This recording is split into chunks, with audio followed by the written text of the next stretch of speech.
Day 2, clearing the farmland in the Dominican Republic.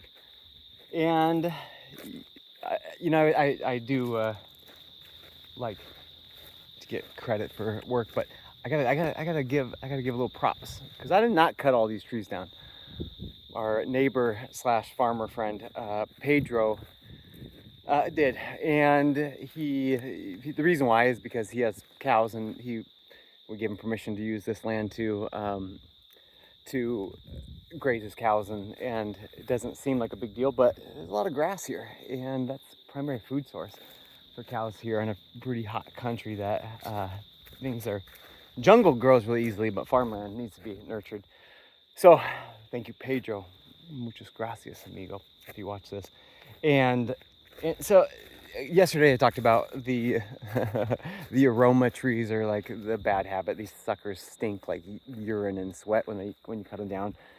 And if you do not cut them down, if we don't cut them down, then they grow into this like monstrosity of jungle right back there. I mean, that is tall trees, and it pretty much just kills everything below, kills the grass, kills any other vegetation's hospitable for any kind of wildlife.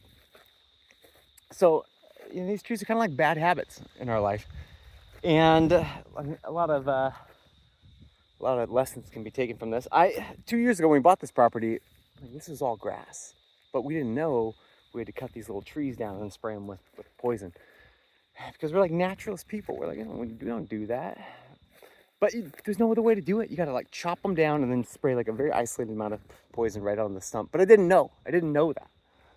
So here I am, cutting these guys up, dragging them over to a fire. I had 2 fires going, and I think that's lesson number 1 for getting over or conquering a bad habit. So if you notice, here's fire number 1, not burning. Fire number 2 is kind of burning. Something crashing in the jungle over there. And so that's lesson number 1. Have you ever had to be like, I'm gonna work on these things, and you kind of just half-heartedly do both of them, or you wholeheartedly do both of them, but then you have minimally successful results. That's kind of like starting 2 fires by myself here in the 90-degree weather. It's not effective. Minimally to moderately effective. Compared to yesterday, I had 1 fire just cooking and killed and burned and cleared a pretty good sized area. Thing number 2, I don't know if you can see here, but I am all scratched up and just tore up from these freaking, look at these spikes on these things. Just like massive thorns on them. And it's kind of like when a bad habit's gone for a bit. It's like to kind of beat it down, isn't it? It's like beats you up and feels awful, versus it's like stopping a bad habit in the beginning. However, is there any fault or blame? No. It's just like we didn't know, because we didn't know about these jungle trees that just take over and kill everything, but had to get done. And oftentimes people have been sold this idea of symptom management for coping mechanisms. You feel bad, do this thing, feel better.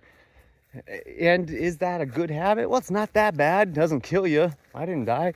That doesn't mean it's good. And when I say good, I mean, does it help you convert the stress in your life into strength?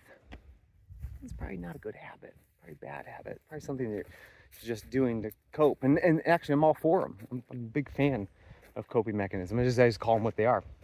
However, once that habit, just like these bushes, becomes to a point where now this land, your body, is no longer producing, it's time to get to work. However, is it easier if we just did it in the beginning? Yeah, it'd be way easier. I wouldn't be out here on this scorching day making fires when it feels like 106. And then, so observation number 2, something is not helping you to adapt and become more tough, more strengthened, then it's a bad habit, and eventually it may turn into a jungle of trees that you got to cut down, and it's going to suck to cut those trees down. Suck it up, buttercup. Number 3 is I had a plan. And that plan was to come down here, do 2 fires. It didn't work. I'm gonna now focus on 1 fire. And then, in fact, since it feels like 100 degrees, I froze a bunch of water bottles, and they're still frozen solid in my cooler. So now I've taken my cooler and put it in the sun in order to melt my water. Thing number 3 is that sometimes our plan doesn't work out, and rather than be like, gosh, I'm so stupid, I should just take my water and go home, stop burning these trees. Instead, put them in the sun, melt them. An unconventional approach, by the way, for what coolers are usually used for. But I need water. So there's the 3 takeaways for killing a bad habit. Brought to you from the Dominican Republic as I clear these stupid aroma trees. And the next video should be